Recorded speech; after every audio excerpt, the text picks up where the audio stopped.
The waitress jabbed her hands towards the black tourist aggressively. "This place is not for you. Get out and go back to Africa." As the words struck out, the room fell dead silent.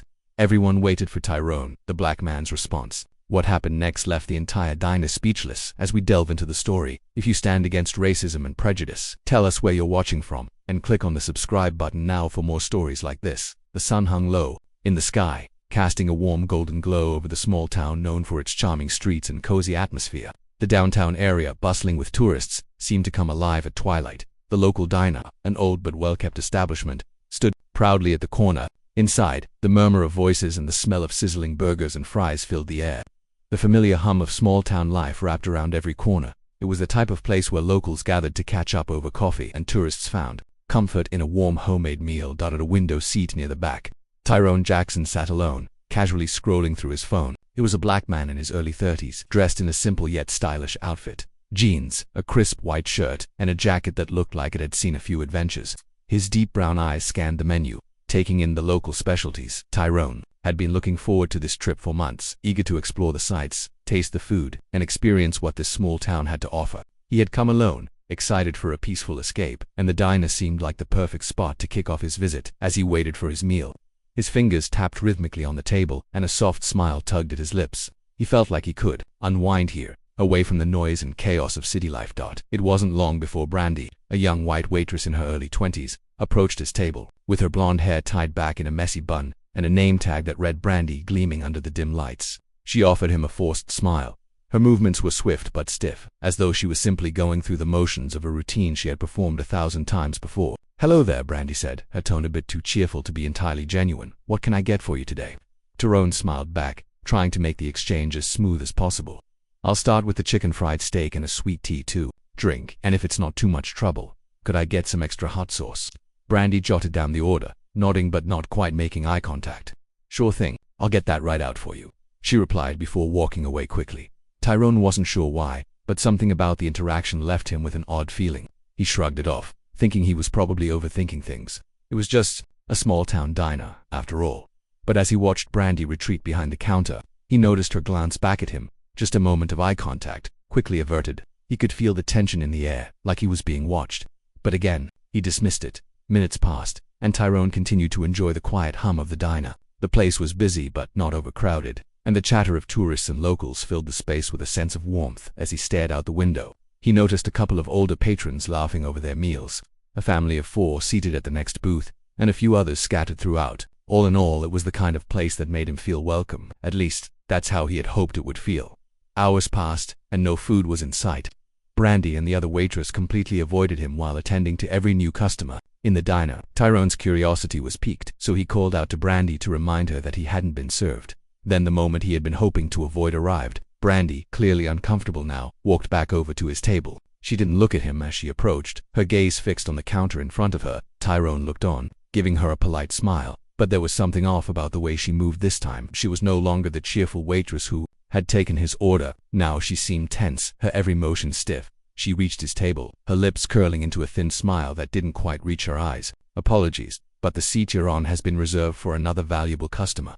We can't serve people like you." Tyrone blinked, unsure of how to respond. "What do you mean by that?" he asked. Brandy nodded with a stern face. "Well, this diner serves only the elite, and people worthy of class. Get out. Go back to Africa where you came from," she shouted, pointing at him aggressively. The air in the diner froze. Time seemed to stop as the words hung between them. Tyrone's heart skipped a beat, and he felt a sudden surge of anger. His initial shock was replaced by a quiet, burning resolve. The room fell into a dead silence as every single person in the diner stopped what they were doing. The laughter stopped. The clinking of silverware ceased. Every patron was now staring. But Tyrone didn't look at them. He didn't need to. He was too focused on Brandy. Her face remained blank, her eyes hard and defensive, as if she had said nothing wrong. But her words, those words were poison. Tyrone's eyes narrowed, his breath steady but slow. He looked directly at her, then at the silent onlookers. The moment Brandy's words left her mouth, the room fell completely still. Tyrone didn't react right away, though the words stung deeply. He had heard racist comments before, but there was something about the way she said it that felt different. The calmness in her voice, the almost casual dismissal of his presence. It wasn't just ignorance, it was deliberate. But instead of reacting in anger, Tyrone simply looked at her, his gaze steady. Brandy stood there, her arms crossed, waiting for a response. She must have thought she had the upper hand, her eyes flashing with the smug confidence of someone who believed they were untouchable. But she didn't expect Tyrone's reaction. He took a deep breath, as if to collect himself. His hands didn't shake. His voice didn't rise in anger. He simply stood up from the booth, slowly, deliberately, his movements calm and calculated. The tension in the air only grew, and the patrons around him watched in silence, unsure of what would happen next. Tyrone didn't raise his voice. He didn't shout. Instead, he looked her in the eye and spoke softly, but his words were sharp, each one cutting through the silence. "You think you can speak to me like that?" Tyrone's voice rang with authority, not anger, but the kind of quiet strength that demanded respect. "You think you can stand there and tell me to go back to my country when you don't even know me?" Brandy opened her mouth to respond, but Tyrone didn't give her a chance. "You're not the first person to try and tell me where I belong, but you're the first to say it so openly, so proudly. You've made your beliefs clear, and now so have I. 2 years ago, I lost my wife to the evil hands of a racist cop who thought she didn't belong. I just lost my one and only daughter to cancer a few weeks ago, and I couldn't take life easily anymore. I decided to come to this town to unwind my sorrow and clear my head, and this is what I get here." He paused, letting the silence hang in the air for a moment, before he turned his attention to the rest of the room.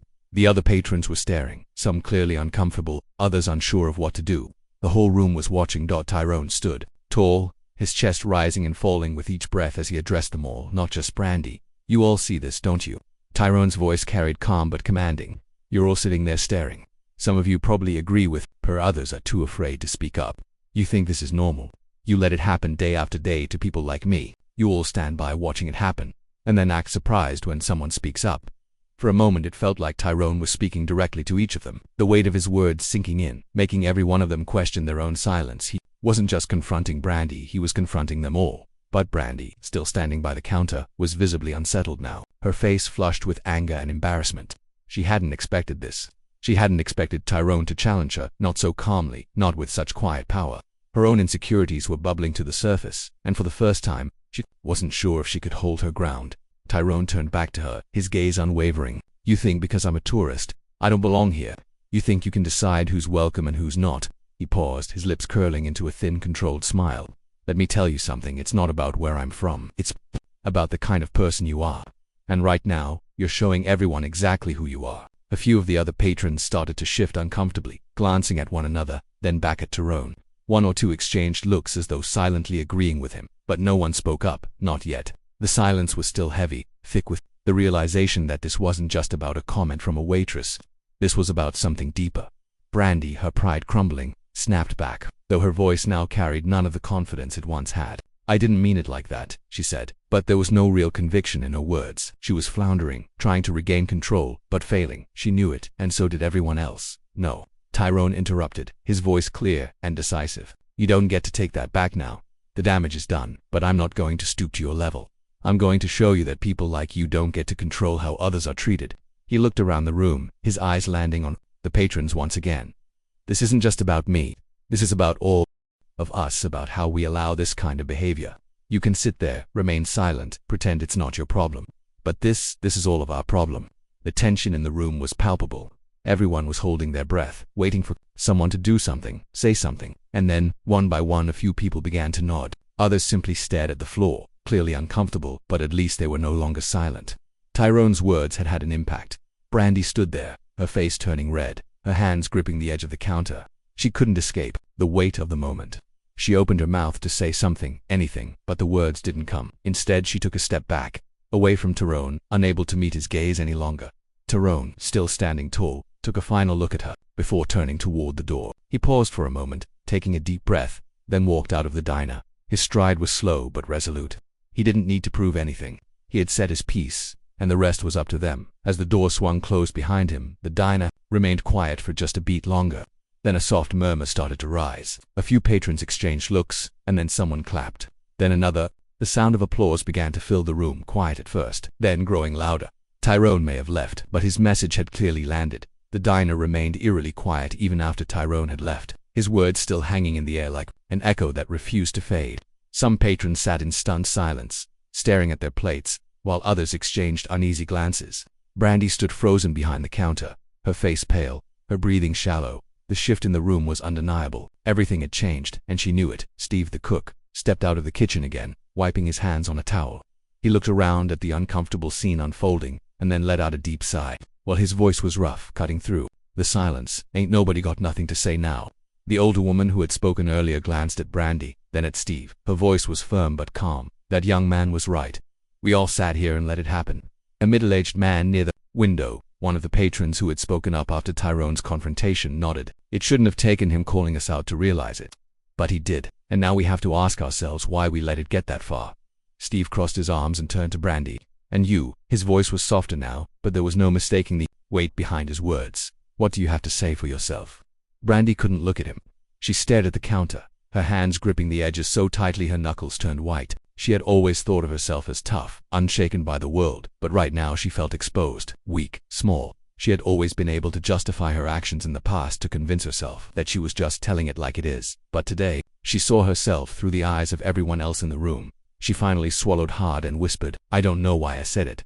Steve scoffed. "That's not an answer." Brandy shook her head, her throat tightening. She could feel the heat of everyone's stares on her, and it made her sick to her stomach. She had been so sure of herself when she spat those words at Tyrone. She thought she had power in that moment, but now she felt like the lowest person in the room. Brandy let out a breath, her eyes brimming with shame. She felt something she hadn't expected, regret. The woman near the window sighed. "It's not enough to regret it, Brandy. You need to fix it, and not just because you got called out." Brandy finally looked up, her eyes darting to the other patrons, then to Steve, then to the door. Tyrone had walked out, of her stomach twisted because she knew they were right. She had been exposed, not just to them, but to herself. And now she had two choices: pretend like nothing happened and keep living in ignorance, or change. And for the first time in her life, she wasn't sure what to do. By the next morning, the town had already heard the story. Tyrone's confrontation with Brandy had been recorded by a teenager sitting a few tables away, and the video had already gone viral overnight. The footage was everywhere. Social media, local news stations even, national blogs were picking it up. Brandy's face was all over the internet. At first, she didn't realize it. She had turned off her phone after leaving work, wanting to shut out the world and pretend like it wasn't happening. But when she arrived at the diner for her next shift, everyone was staring. Whispers followed her wherever she went. Customers wouldn't even make eye contact. Others watched her like a ticking time bomb. Steve didn't say a word when she walked past him. He just shook his head and went back to the grill. It wasn't until she finally checked her phone that her stomach dropped. Thousands of comments and messages filled her screen, some raging at her for what she had said, others mocking her, some even threatening her. The video had millions of views. Everyone knew what she had done. And the worst part, the truth was right there for her to see. The video captured every second, her smug tone, Tyrone's calm response, the way the entire diner went silent. She saw herself through the eyes of the world, and for the first time, she realized how ugly she looked, not physically but as a person. She had been so sure of herself when she told Tyrone to go back to Africa. Now she wanted to disappear. Brandy barely made it through her shift. Every interaction felt like walking through fire. When she spoke to customers, they responded stiffly, keeping their conversations short and cold. The regulars who once laughed with her now avoided her entirely. By the time she clocked out, she felt exhausted in a way she never had before. But there was something she needed to do. She hesitated at first, her hands shaking as she scrolled through her phone. Tyrone's social media had been tagged in hundreds of posts, and it wasn't hard to find him. His account was filled with positive messages, people praising him for how he handled the situation. He hadn't called for hate. He hadn't demanded she be punished. He had simply spoken the truth. Brandy took a deep breath and typed out a message. "I don't know if you'll even read this, but I need to say it anyway. I'm sorry, truly. What I said to you was wrong. I was ignorant, and I didn't realize how deeply words could hurt until now. I'm trying to understand, to change. I don't expect you to forgive me, but I wanted you to know that I regret it." She stared at the message for a long time before pressing send. She didn't know if he would reply. She didn't know if he would even care.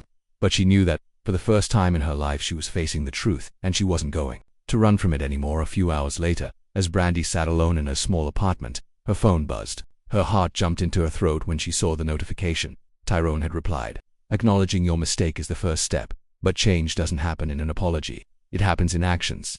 Do better, Brandy. Prove to yourself and the people around you that you can be better than the person in that video." Brandy stared at the message, her throat tightening. For the first time since the incident, she felt hopeful. Weeks after the incident at the diner, the town had already begun to change.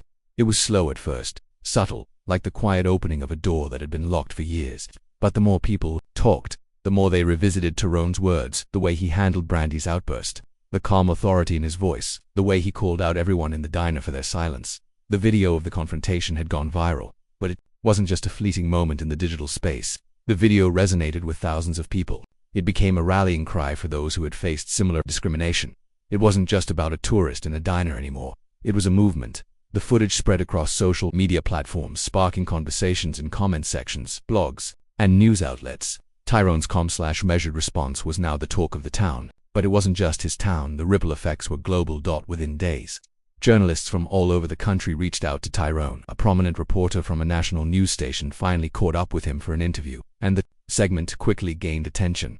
Tyrone spoke openly about his upbringing, how he had learned early on that silence in the face of racism was just as damaging as actively participating in it. He shared how no one had ever warned him about the harsh realities of racism, how it was more subtle in some places but always there, lurking beneath the surface. And then he spoke about Brandy, not with anger but with understanding. The segment, titled "A Tourist's Calm Response to Racism Changes a Town," quickly went viral. Tyrone's words went beyond just the diner. They sparked debates in school classrooms, workplaces, and social media platforms. People started looking inward, questioning their own silence, their complicity, and how they could do better. People started taking action.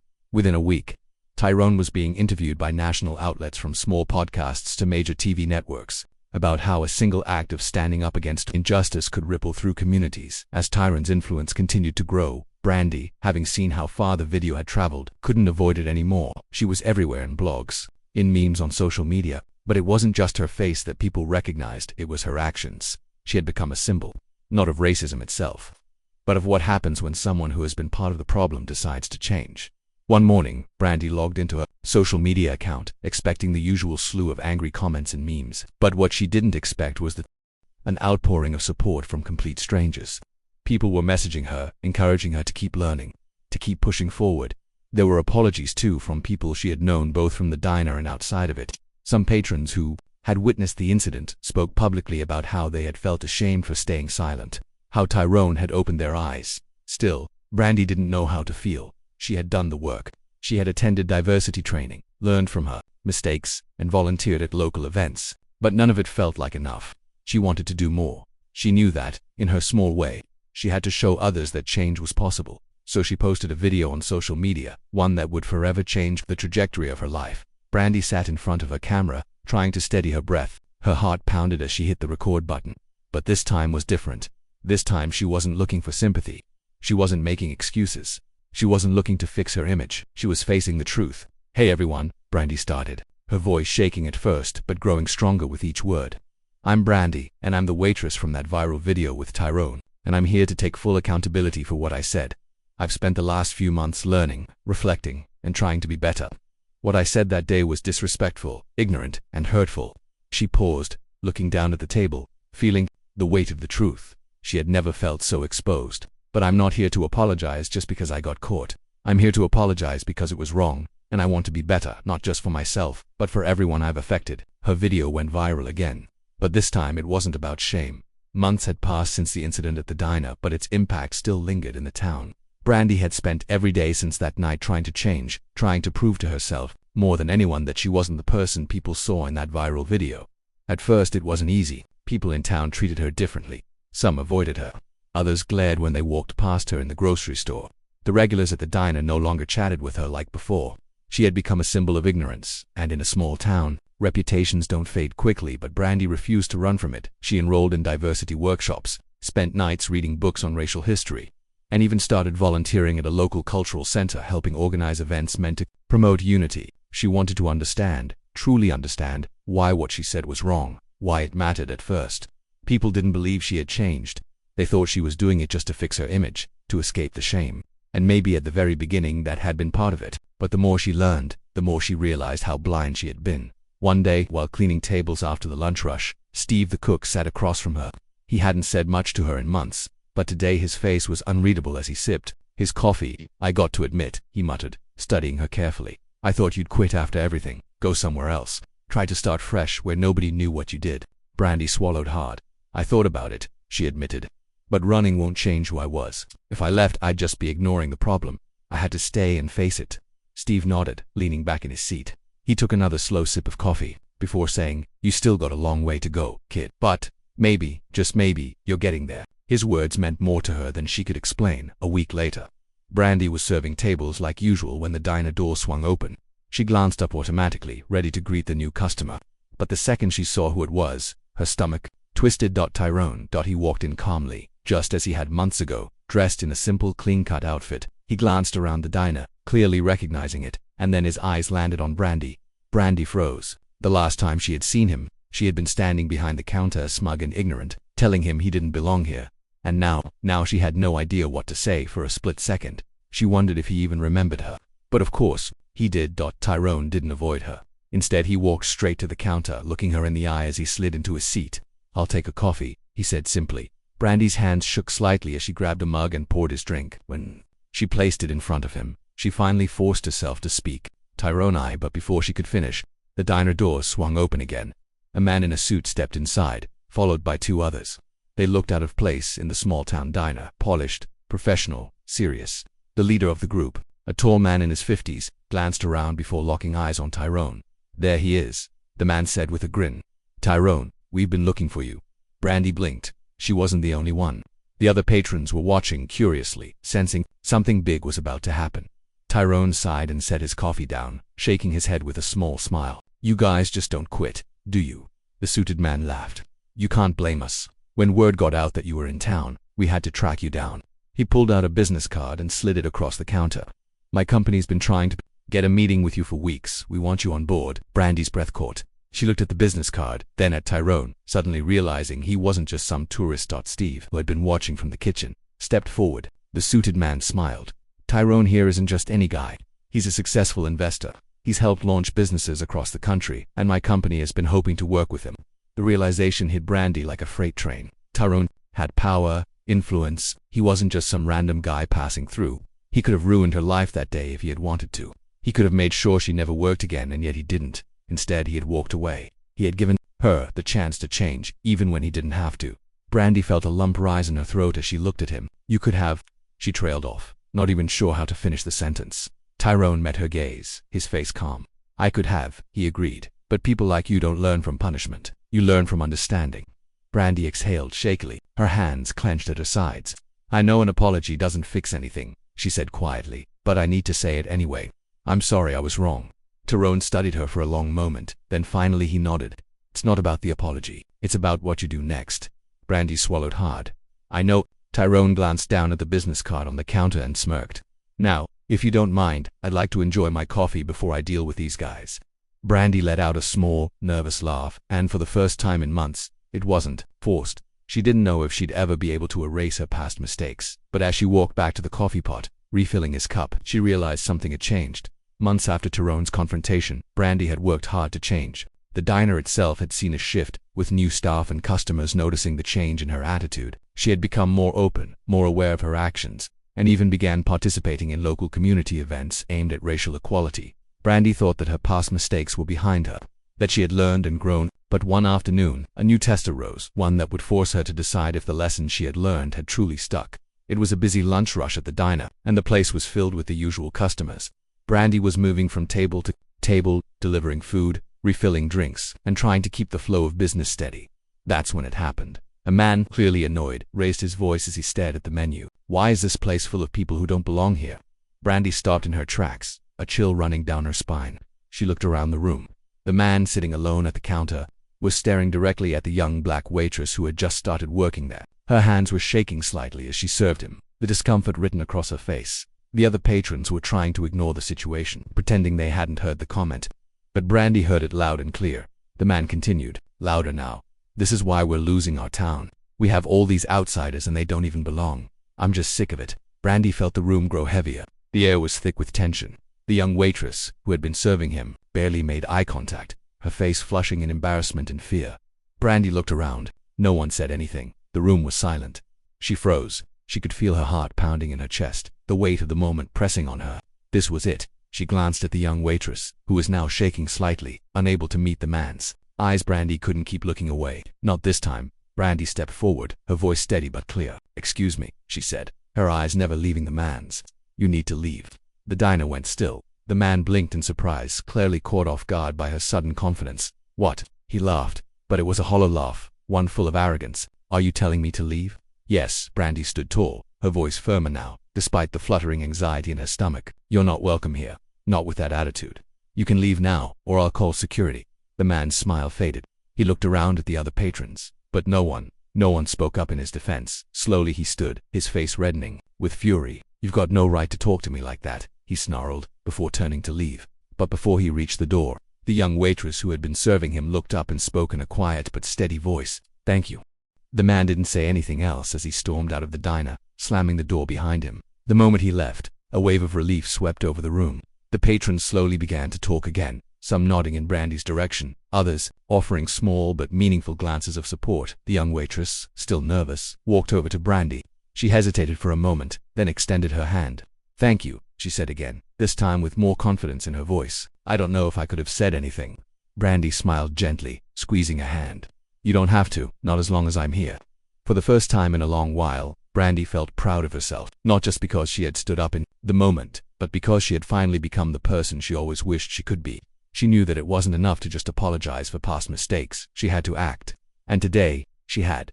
A few hours later, Brandy was called to the manager's office immediately. She picked up the call from the intercom and was told to report upstairs. Her stomach sank, panic-stricken. She thought she might be laid off, or disciplined for asking a customer to leave. She prepared for the worst but consoled herself with the fact that she had done the right thing. The top office wasn't just a place anyone entered. It was either because you were getting hired, fired, or promoted before you could be summoned there. She entered the office. The lush of colors beautifully displayed graffiti and murals decorated the walls. Cushions and magazines were placed at the receiving area. A water dispenser and coffee maker sat to the right. Mr. Brown's secretary had the loveliest. Roses and lilies displayed everywhere. The potted plants made the place look exquisite and added to the richness of colors. The secretary, a woman in her mid-30s, came out smiling as she gestured for Brandy to step into the main office. "Mr. Brown will see you now." Brandy got up, straightened her dress, her hands fidgeting as she walked into the office. "Brandy," Mr. Brown said with an air of calmness. His demeanor made Brandy more relaxed and eased the tension. What if he was trying to calmly lay her off? She dismissed the idea as soon as it came. "Have your seat, Brandy," he said, and she did. Her arms folded slightly on her lap, waiting to hear what Mr. Brown had to say. "Well, what you did today was quite surprising, and a bold step to take." Brandy was about to start explaining herself, when Mr. Brown held his hand up, indicating he didn't want an explanation. "You know, we treat our customers with respect, as they're the reason we're thriving in the first place.